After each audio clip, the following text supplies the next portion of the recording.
प्रधानमंत्री आज रात 8:30 बजे राष्ट्र को करेंगे संबोधित। केंद्रीय कैबिनेट ने पीएम ग्रामीण सड़क योजना का किया विस्तार। केंद्रीय कर्मियों और पेंशनर्स का डीए बढ़ा। नेता प्रतिपक्ष बाबूलाल मरांडी ने महिला आरक्षण पर कांग्रेस समेत अन्य विपक्षी दलों को घेरा। तबादलों पर भी उठाए सवाल। रांची में आज सुपार्टी का मिलन समारोह। डालसा की न्याय रथ टीम ने धनबाद के केंदुआडीह कोलियरी क्षेत्र में भूधसान और गैस रिसाव का लिया जायजा। कानूनी सहायता के साथ चलाया जागरूकता अभियान। और राज्य में अभी और सितम ढहेगी। गर्मी आने वाले दिनों में तापमान में वृद्धि के आसार। 20 और 21 को कई इलाकों में हीट वेव की चेतावनी। 23 तक शुष्क रहेगा मौसम।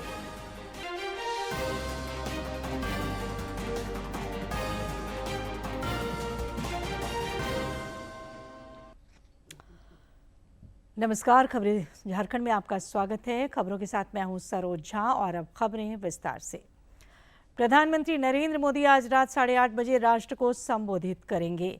इधर संसद की कार्रवाई अनिश्चितकाल के लिए स्थगित होने के बाद श्री मोदी ने विभिन्न दलों के नेताओं और सांसदों से मुलाकात की। लोकसभा अध्यक्ष ओम बिरला से भी वे मिले। इस दौरान समसामयिक विषयों पर बातचीत भी हुई।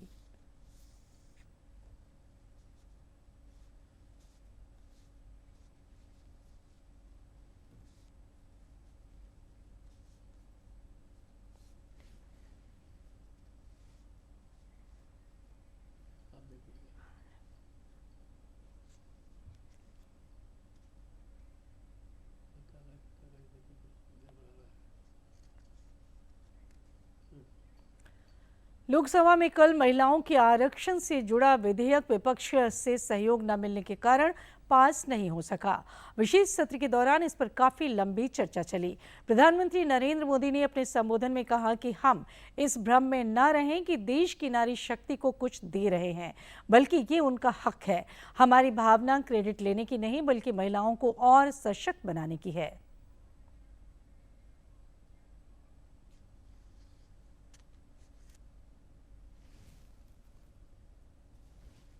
हम इस भ्रम में न रहे कि हम देश की नारी शक्ति को हम कुछ दे रहे हैं। जी नहीं, उसका हक है। और हमने कई दशकों से उसको रोका हुआ है। आज उसका प्रायश्चित करके हमें उस पाप में से मुक्ति पाने का यह अवसर है।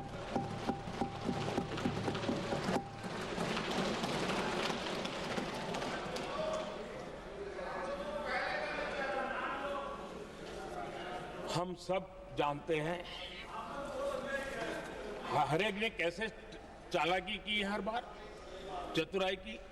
बिल्कुल हम तो इसके पक्ष में ही हैं, लेकिन हम इसके साथ ही हैं। लेकिन हर बार कोई न कोई टेक्निकल पूंछ लगा दी इसको और इसको रोका गया।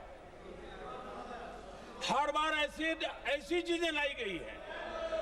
हिम्मत नहीं है कि हम 33% महिलाओं के आरक्षण का विरोध कर पाए। वो जमाना चला गया। आपको करना नहीं है, लेकिन कहने की हिम्मत भी नहीं है। और इसलिए टेक्निकल बहानेबाजी, ये करो तो ये, वो करो तो वो, डिगरा करो। अब देश की नारी को नहीं समझा पाओगे।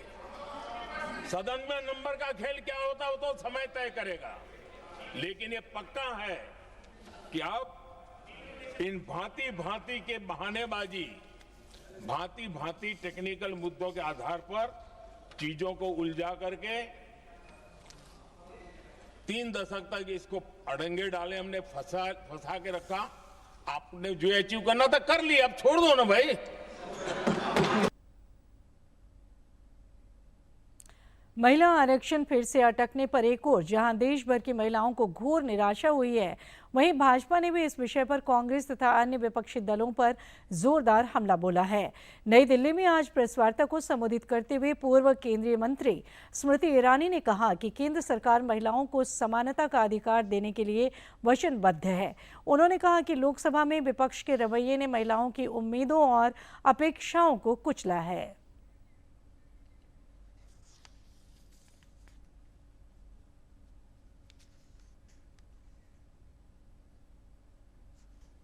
देश की महिलाओं को यह कहा गया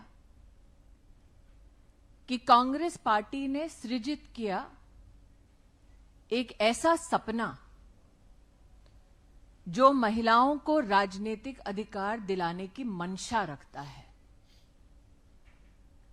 98 साल उस मंशा का क्या हश्र हुआ है,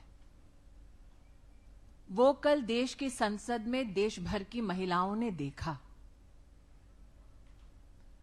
कांग्रेस पार्टी इठिलाई, मुस्कुराई, उसने मेज थपथपाई। इस बात का उन्होंने राजनीतिक जश्न मनाया कि उन्होंने देश की साधारण महिला के राजनीतिक आकांक्षाओं को कुचला। कांग्रेस पार्टी और उसके समर्थक दलों ने इस बात का उत्सव मनाया कि इस देश के वर्षों से चली आ रही संघर्षशील राजनीतिक महिलाएं, जो मात्र 33% का अधिकार संसद में मांग रही थी, उन महिलाओं को कैसे मर्यादाएं तोड़कर उनके अधिकार से वंचित रखा जाए। सत्ता का संघर्ष, संसद का संघर्ष कैसे जीता जाए, उस जश्न में कांग्रेस और उसके समर्थक दल अपने आप को समर्पित कर रहे थे। इधर झारखंड में भी नारी शक्ति बंधन अधिनियम को अमली जामा पहनाने में नाकामी पर आधी आबादी मायूस है। नेता प्रतिपक्ष बाबूलाल मरांडी ने भी इस विषय पर विपक्ष को घेरा है। उन्होंने एक सोशल मीडिया पोस्ट के जरिए कहा कि ये केवल विधेयक का गिरना नहीं बल्कि उस विश्वास का टूटना है जो देश की महिलाओं ने एक बेहतर और समान भागीदारी वाले भविष्य के लिए संजोया था। श्री मरांडी ने कहा कि दशकों से महिलाएं राजनीति और नीति निर्माण में समान भागीदारी की प्रतीक्षा कर रही हैं। ऐसे में जब यह अवसर सामने आया तब कांग्रेस, टीएमसी, डीएमके और सपा जैसे दलों द्वारा इसका विरोध करना और विधेयक के पारित न होने पर खुशी जताना उनकी महिला विरोधी सोच को दर्शाता है। एक अन्य सोशल मीडिया पोस्ट में उन्होंने सरकार की कार्यशैली पर सवाल उठाए। नेता प्रतिपक्ष ने कहा कि झारखंड में आईएएस और आईपीएस अधिकारियों की ट्रांसफर पोस्टिंग सामान्य प्रशासनिक प्रक्रिया नहीं है बल्कि सुव्यवस्थित वसूली उद्योग बन चुका है। रांची में आजसू पार्टी द्वारा आज मिलन समारोह आयोजित हुआ। पार्टी अध्यक्ष सुदेश कुमार महतो की उपस्थिति में कई लोगों ने हायता के आजसू पार्टी की सदस्यता ग्रहण की। श्री महतो और अन्य नेताओं ने सभी का स्वागत और अभिनंदन किया। उन्होंने भरोसा जताया कि नए लोगों की पार्टी में आने से आजसू पार्टी का जनाधार बढ़ेगा। प्रधानमंत्री नरेंद्र मोदी की अध्यक्षता में आज केंद्रीय कैबिनेट की बैठक हुई, जिसमें विकास और जनकल्याण से जुड़े प्रस्तावों को मंजूरी दी गई। प्रधानमंत्री ग्रामीण सड़क योजना का साल 2028 तक विस्तार किया गया और आवंटन राशि भी बढ़ाई गई। 4 और राज्य में 30 है। रेल और सड़क से जुड़ी परियोजनाएं भी केंद्रीय कैबिनेटों में तापमान ने मंजूरी की है। केंद्रीय मंत्री अश्विनी वैष्णव ने बताया कि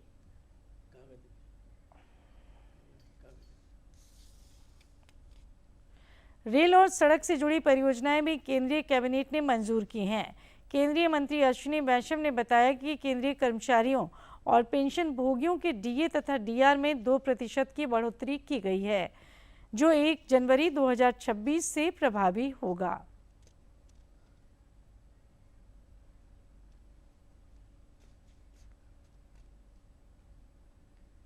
भारत मैरीटाइम इंश्योरेंस पूल जो शिपिंग सेक्टर के लिए है, हमारे जितने भी सेंट्रल गवर्नमेंट के कर्मचारी साथी हैं उनके लिए डीए और डीआर बढ़ाया गया है। डीआर पेंशनर्स के लिए, डीए एम्प्लॉयज के लिए। प्रधानमंत्री ग्राम सड़क योजना को 3 साल के लिए, योजना 3 इसको आगे एक्सटेंशन किया गया है। फिर 2 रेलवे के प्रोजेक्ट्स हैं, गाजियाबाद से Sitapur 3rd and 4th line और राजमंड्री से Visakhapatnam 3rd and 4th line. सबसे पहले हमारा मैरीटाइम इंश्योरेंस, ये हम सब जानते हैं कि जो आज की जियोपॉलिटिकल सिचुएशन है उससे समझ में आया कि दुनिया भर में जो इंश्योरेंस का सिस्टम होता है और री इंश्योरेंस का सिस्टम होता है, उस सिस्टम में इस तरह के बड़े सीरियस प्रॉब्लमेटिक समय के लिए कोई ऐसी व्यवस्था नहीं थी।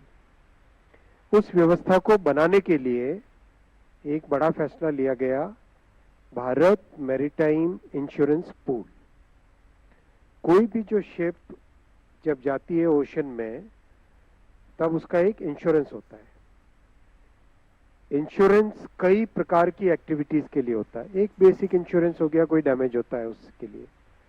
दूसरा कोई प्रोटेक्शन एंड इंडेमनिटी के लिए।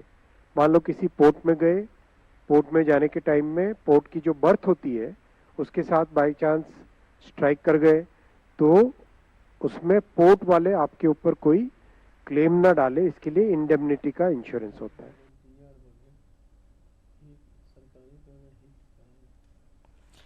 रांची के कस्तूरबा गांधी बालिका विद्यालय कांके की छात्रा संदीपा कुमारी बेदिया ने राष्ट्रीय फलक पर राज्य का मान बढ़ाया है। संसद भवन में उन्होंने नो योर लीडर कार्यक्रम के तहत न केवल बाबा साहेब आम्बेडकर के विचारों को उपस्थित लोगों के समक्ष रखा, बल्कि अपनी क्षेत्रीय भाषा नागपुरी में भाषण देकर पूरे देश को झारखंड की माटी की खुशबू का भी एहसास कराया। कहती हैं कि अगर इरादे फौलादी हों तो गांव की पगडंडियों से निकलकर देश की संसद तक का रास्ता भी छोटा पड़ जाता है। कस्तूरबा गांधी बालिका विद्यालय कांके की छात्रा संदीपा कुमारी बेदिया ने नो योर लीडर कार्यक्रम के जरिए ये मुकाम हासिल किया।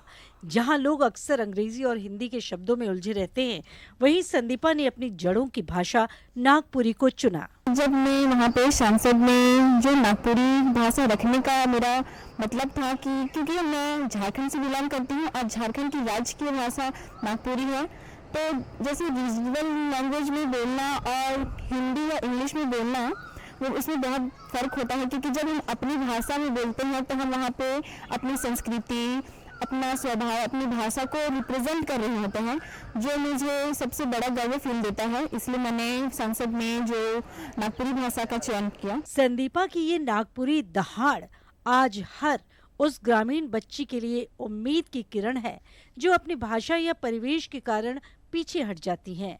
मुख्यमंत्री की सराहना ने इस उपलब्धि को और भी ऐतिहासिक बना दिया है। उन्होंने साबित कर दिया कि वैचारिक गहराई के लिए भाषा कभी बाधा नहीं बनती। अपने रीजनल लैंग्वेज में हमें बात करना ज़रूरी है, क्योंकि अगर हम अपनी भाषा में बात कर रहे होते हैं तो वहाँ पे हम बताते हैं कि हमारी संस्कृति कैसी है, उसकी भाषाएं कैसी है। क्योंकि मतलब इस दुनिया में बहुत सारी भाषाएं हैं, तो हर भाषा के लोग अपने अपने तरीके से बोलते हैं। तो हमें अपनी भाषा को बोलने में कभी भी घबराना नहीं चाहिए, क्योंकि ये हमारी रीजनल लैंग्वेज है। लेकिन इस चमकती सफलता के पीछे एक शांत तपस्या भी है। संदीपा के लिए जौहरी का काम किया उनके शिक्षक और कोच अशोक गोप ने। अशोक गोप ने एक मेंटर की तरह संदीपा को न केवल भाषण की बारीकियां सिखाईं, बल्कि उन्हें ये साहस दिया कि वे राष्ट्रीय मंच पर नागपुरी में बोल सकें। संदीपा को उसकी उपलब्धि के लिए बहुत बहुत बधाई। एज अ कोच ऐसा मैं नहीं देखता कि मैं एज अ कोचिंग इसको ट्रेंड किया मैंने, क्योंकि संदीपा पहले से भी स्कूल के कल्चरली इवेंट्स में बहुत अच्छे से पार्टिसिपेट करते आई है। और यहाँ की जो प्रिंसिपल मैम हैं अंजलि गांगुली जी, हमेशा बच्चों को बहुत मोटिवेट करती हैं। और जितने प्रकार के कॉम्पिटिशन्स होते हैं, चाहे वो डांस कंपटीशन हो, ड्रामा कंपटीशन हो, बैंड की कंपटीशन हो, आप देखोगे कांके कस्तूरबा का नाम सबसे ऊपर में आता है। नागपुरी भाषा जो यहाँ कर झारखंड का सबसे बड़ा जनसंपर्क भाषा है, और यहाँ कर आदमी मन जे में देखो कि बहुत कम ये भाषा कर प्रयोग करे ना अपन बोलचाल में भी। और अपन मतलब मुके लागल कि शायद उमन झिझके ना या डराए ना जे कह लेवा, लेकिन अपन भाषा के प्रति प्रेम होवे चाहिए। और संदीपा इतना बड़ा मंच में जाए कि नागपुरी भाषा कर जो मान बढ़ा है, तो हमरे की संदेश देवेल कि अपन भाषा के प्रति प्रेम जरूर करा। किसी भी स्कूल की सफलता उसके नेतृत्व पर निर्भर करती है। कस्तूरबा स्कूल के प्रिंसिपल अंजलि गांगुली ने हमेशा से ही बच्चों को किताबी ज्ञान से परे एक्स्ट्रा करिकुलर एक्टिविटीज के लिए प्रेरित किया है। खुद अपने छात्र जीवन में सांस्कृतिक गतिविधियों से गहराई से जुड़ी रहने वाली अंजलि मानती हैं कि बच्चों को अलग अलग फील्ड में अचीवमेंट करने के लिए मोटिवेट करना ही एक शिक्षक का असली धर्म है। आज मुझे ये कहते हुए बहुत प्राउड महसूस हो रहा है कि मेरी एक बच्ची संदीपा बेदिया सांसद में उसने बहुत ही अच्छा स्पीच दिया। ये स्पीच नागपुरी में हम लोगों ने इसलिए दिलवाया क्योंकि ये हमारा यहाँ का रीजनल लैंग्वेज है और कंपटीशन काफ़ी टफ था, इसलिए हम लोगों ने रीजनल लैंग्वेज चुना।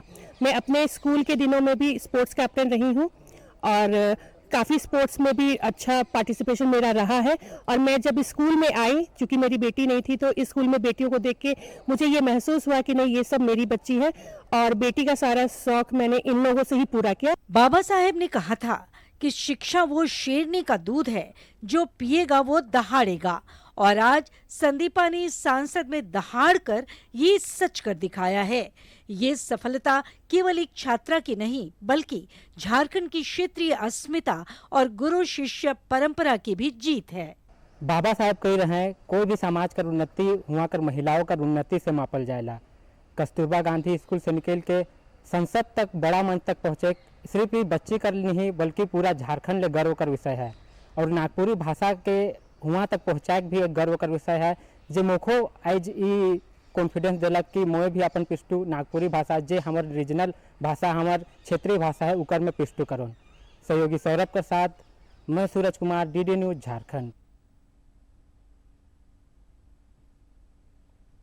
समाचार। प्रधानमंत्री नरेंद्र मोदी से नई दिल्ली में आज झारखंड भाजपा के पूर्व प्रदेश अध्यक्ष और राज्यसभा सांसद दीपक प्रकाश ने मुलाकात की। इस दौरान श्री प्रकाश ने प्रधानमंत्री से मार्गदर्शन प्राप्त किया। उन्होंने इस दौरान झारखंड की समृद्ध आदिवासी संस्कृति, आस्था एवं ऐतिहासिक धरोहरों के संरक्षण और विकास से जुड़े महत्वपूर्ण विषयों पर निवेदन पत्र सौंपा। इसमें विशेष रूप से रोहतास गढ़ किला, मुड़मा मेला एवं मरांग बुरु जैसे ऐतिहासिक और आस्था से जुड़े स्थलों के संरक्षण, विकास तथा इन्हें जोड़ते हुए आदिवासी सांस्कृतिक कॉरिडोर के निर्माण का आग्रह किया। साथ ही उन्होंने इन स्थलों पर बुनियादी सुविधाओं के विस्तार, पर्यटन को बढ़ावा देने और स्थानीय युवाओं के लिए रोजगार के नए अवसर सृजित करने की आवश्यकता पर भी उनका ध्यान आकर्षित किया। रांची के मोरहाबादी स्थित दिव्यांग कृषि विज्ञान केंद्र में आज वैज्ञानिक सलाहकार समिति की बैठक हुई। इस दौरान स्टेक होल्डर्स ने कृषि प्रक्षेत्र के विकास पर मंथन किया ताकि किसानों की उपज और आय बढ़ सके। रांची की मोरहाबादी स्थित दिव्यांग कृषि विज्ञान केंद्र में आज कृषि विशेषज्ञों और वैज्ञानिकों का जमावड़ा लगा। बैठक में इस बात पर विशेष जोर दिया गया कि रांची को कृषि के क्षेत्र में एक मॉडल जिला के रूप में विकसित किया जाए। ICAR के प्रधान वैज्ञानिक डॉक्टर DV सिंह ने कहा कि ग्रामीण क्षेत्रों में कुपोषण और पलायन आज भी एक गंभीर समस्या है। ये जो जिले के सभी पदाधिकारी हैं, अधिकारी हैं, ये जिले की मुख्य समस्याओं को यहाँ बताते हैं कि क्या हमारे जिले की समस्याएं हैं, महिलाओं की क्या समस्याएं हैं, युवाओं की क्या समस्याएं, किसानों की क्या समस्याएं, क्या वातावरण बदल रहा है, नेचुरल रिसोर्सेज की क्या परिस्थिति है। उन सभी समस्याओं को ध्यान में रखते हुए कृषि विज्ञान केंद्र एक वैज्ञानिक दृष्टिकोण से उसके क्या समाधान निकाल सकता है, उस पर महत्वपूर्ण एक्शन प्लान बनाया जाता है। हम किसानों को कैसे आपको आगे बढ़ाएं, वो हमारे वैज्ञानिकों को, कृषि विज्ञान केंद्र के वैज्ञानिकों को सलाह दी जा रही है। उसी तरह से वो एक्शन प्लान बना के किसानों के उत्थान के लिए, किसानों के आय के विकास के लिए वो जो है कार्य किया जाएगा। वैज्ञानिकों ने कम बारिश की स्थिति में भी बेहतर पैदावार सुनिश्चित करने के लिए विशेष एक्शन प्लान तैयार किया है। दिव्यांग कृषि विज्ञान केंद्र के सीनियर साइंटिस्ट और प्रमुख अजीत कुमार सिंह ने बताया कि इस वर्ष की रणनीति अल नीनो के प्रभाव को ध्यान में रखकर बनाई गई है। हम बृहद रूप से फ्रंट लाइन डेमोन्स्ट्रेशन में ले जाते हैं, और जिनको बहुत ऐसी समस्याएं जो कि प्रशिक्षण के द्वारा ही पूर्ति की जा सकती है, तो उनको हम प्रशिक्षण करते हैं किसान भाइयों का। और जो हमारे लाइन डिपार्टमेंट एक्सटेंशन डिवीजन है डिस्ट्रिक्ट में, उनको नई नई तकनीकों के बारे में बताना, इन सब चीज़ों का एक वार्षिक कैलेंडर तैयार, यहाँ पे पिछला वार्षिक कैलेंडर का एनालिसिस करना और इस बार अगले का एक्शन प्लान बनाना मेन। इस बैठक में रांची जिले के कई प्रगतिशील किसानों ने भी हिस्सा लिया और अपने अनुभव साझा किए। किसानों का मानना है कि वैज्ञानिक सलाहकार समिति की सिफारिशें उन्हें खेती की लागत घटाने और मुनाफा बढ़ाने में काफी मददगार साबित होती है। यह सारा बीज हम लोग गांव में लगाते हैं, पूरा मतलब हर गांव में हम लोग लगाने का कोशिश कर रहे हैं और लगा भी रहे हैं। पहले तो मैं अपने जो पारंपरिक तरह से ही जो करते थे खेती, उसी तरीके से करते थे, लेकिन यहाँ से जुड़ने के बाद जो यहाँ की तकनीकों को अपनाए, उसके बाद खेती में अच्छा मुनाफा होने लगा। जैसे कि पशुपालन में भी और गाय पालन भी है मेरे पास। दिव्यांग कृषि विज्ञान केंद्र की ये पहल न केवल खेती को आधुनिक बना रही है, बल्कि रांची के किसानों को आत्मनिर्भर बनाने की दिशा में भी एक बड़ा कदम है। उम्मीद है कि वैज्ञानिकों के इन सुझावों और नए एक्शन प्लान से रांची जिला कृषि के क्षेत्र में एक नई मिसाल पेश करेगा। रांची से कर्मवीर की रिपोर्ट। इधर संदीपा कुमारी बेदिया को लगातार शुभकामनाएं मिल रही हैं और उनका हौसला बढ़ाया जा रहा है। आजसू पार्टी के अध्यक्ष सुदेश महतो ने संदीपा और उनकी शिक्षिकाओं से मुलाकात कर बधाई एवं शुभकामनाएं दी। श्री महतो ने कहा कि संदीपा ने नागपुरी भाषा में संबोधन देकर झारखंड की समृद्ध भाषाई एवं सांस्कृतिक विरासत को राष्ट्रीय मंच पर गौरवान्वित किया है।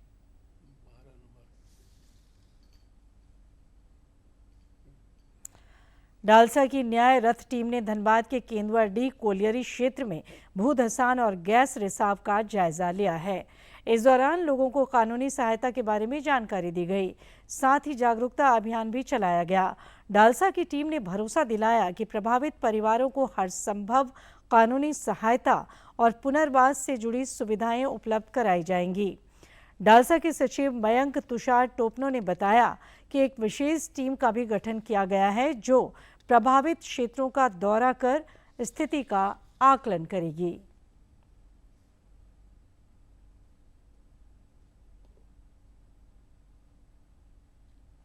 मेन जो हम लोग को वर्क करना है, उस पर हम लोग उन लोगों से बातचीत किए। उन लोगों का जितना पीड़ा था हम लोग उनसे पूछे कि वो लोग क्या चाहते हैं।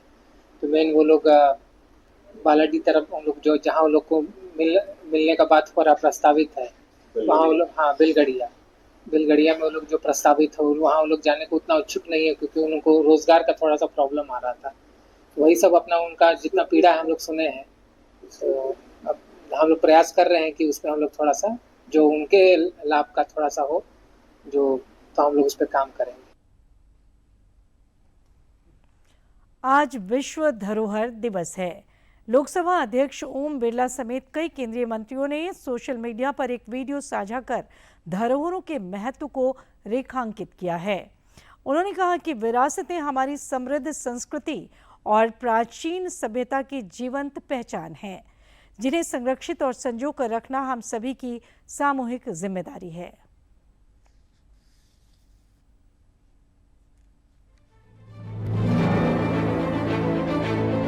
हमारी पहचान हमारी संस्कृति और सभ्यता का उत्सव है। विरासतें केवल पत्थरों से बनी इमारतें नहीं होती, ये वो जीवंत कहानियां हैं जो सदियों से हमारे इतिहास, परंपराओं और मूल्यों को संजोए हुए हैं। इन्हें सहेजना और आने वाली पीढ़ियों तक पहुंचाना हम सबका दायित्व है। भारत, जहां हर कदम पर इतिहास बसता है, हमारे देश की धरोहरें विविधता में एकता, ज्ञान, आध्यात्म और समृद्ध संस्कृति की प्रतीक हैं। और जब बात राजस्थान की हो तो ये प्रदेश अपनी भव्यता, शौर्य और स्थापत्य की अनूठी विरासत के लिए विश्व भर में प्रसिद्ध है। यहाँ के किले, महल, बावड़ियाँ और मंदिर हर एक अपने भीतर एक पूरा इतिहास समेटे हुए हैं। राजस्थान का एक अनमोल हिस्सा है हाड़ौती। यहाँ बहती है सदानीरा चंबल और इसके आंचल में बसते हैं कोटा और बूंदी जैसे ऐतिहासिक नगर। कोटा चंबल नदी के किनारे बसा ये शहर अपने प्राचीन महलों, चित्रशालाओं और स्थापत्य के लिए विशेष पहचान रखता है। यहाँ का गढ़ पैलेस जो अपनी भव्यता और राजसी स्थापत्य के लिए प्रसिद्ध है, चंबल नदी के बीचों बीच स्थित कोटा का जगमंदिर अपनी शांत सुंदरता और स्थापत्य के कारण विशेष आकर्षण का केंद्र है। वहीं Kishore Sagar, Chambal river front, 7 wonders park, city park आधुनिकता के साथ विरासत के मेल का अनूठा उदाहरण प्रस्तुत करते हैं। अब बात बूंदी की, जिसे छोटी काशी भी कहा जाता है। बूंदी को अपनी स्थापत्य कला और चित्रकला के लिए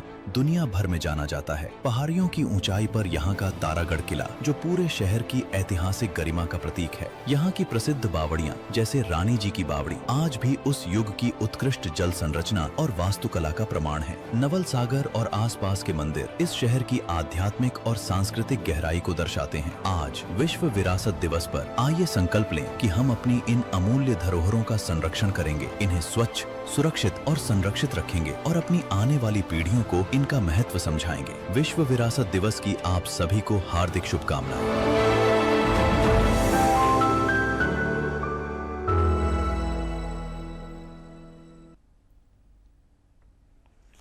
सिमडेगा स्थित हेरिटेज म्यूजियम भी ऐतिहासिक धरोहरों और विरासत का बड़ा संग्रह केंद्र है।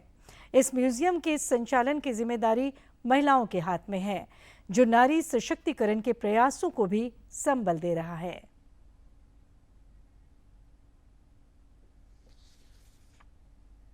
खनिज संपदा और जनजातीय संस्कृति से समृद्ध झारखंड के सिमडेगा में जिला प्रशासन की ये पहल सराहनीय मानी जा रही है।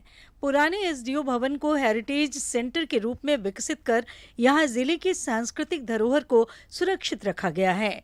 घूमने आए लोगों ने इस पहल की जमकर तारीफ की और कहा कि ये आने वाली पीढ़ियों के लिए एक बड़ी सीख है, जिसमें अंग्रेजों के जमाने से लेकर सारा चीज हम लोग रखे हुए हैं, जो कि गांव घर में देखने को नहीं मिलता है। यहाँ पर आके बहुत अच्छा लग रहा है, सब उनसे बातचीत करके, और जो भी यहाँ पर म्यूजियम में दिखा रहे हैं तो हम लोग को खुशी है। म्यूजियम में पारंपरिक पंखों से लेकर अंग्रेजों के समय के लालटेन और लंदन में बने हथियार तक प्रदर्शित किए गए हैं। इसके साथ ही झारखंड के आदिवासी जीवन से जुड़ी कई महत्वपूर्ण चीजें जैसे ढेका, सूप और पुराने हल भी यहाँ सहेज कर रखे गए हैं, जो इस क्षेत्र की समृद्ध परंपरा को दर्शाते हैं। सिमडेगा में भी म्यूजियम की पहल की गई, यहाँ पर भी एक म्यूजियम खोला गया है, तो यहाँ के लोकल के लिए और जो भी पर्यटन जो अगर बाहर से आएंगे तो उनको भी पता चले कि सिमडेगा की संस्कृति क्या है। ये हेरिटेज सेंटर न सिर्फ अतीत की झलक दिखाता है, बल्कि आने वाली पीढ़ियों को अपनी संस्कृति से जोड़ने का एक मजबूत माध्यम भी बन रहा है। डीडी न्यूज के लिए इनपुट ब्यूरो के साथ रविकांत कुमार की रिपोर्ट।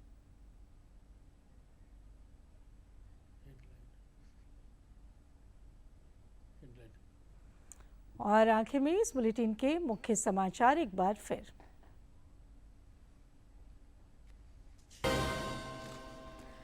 प्रधानमंत्री आज रात 8:30 बजे राष्ट्र को करेंगे संबोधित। केंद्रीय कैबिनेट ने पीएम ग्रामीण सड़क योजना का किया विस्तार। केंद्रीय कर्मियों और पेंशनर्स का डीए बढ़ा। नेता प्रतिपक्ष बाबूलाल मरांडी ने महिला आरक्षण पर कांग्रेस समेत अन्य विपक्षी दलों को घेरा। तबादलों पर भी उठाए सवाल। रांची में आज तो पार्टी का मिलन समारोह। दालसा की न्याय रथ टीम ने धनबाद के केंदुआडीह कोलियरी क्षेत्र में भू धसान और गैस रिसाव का लिया जायजा। कानूनी सहायता के साथ चलाया जागरूकता अभियान। और राज्य में अभी और सितम ढाहेगी गर्मी। आने वाले दिनों में तापमान में वृद्धि के आसार। 20 और 21 को कई इलाकों में हीटवेव की चेतावनी। 23 तक शुष्क रहेगा मौसम।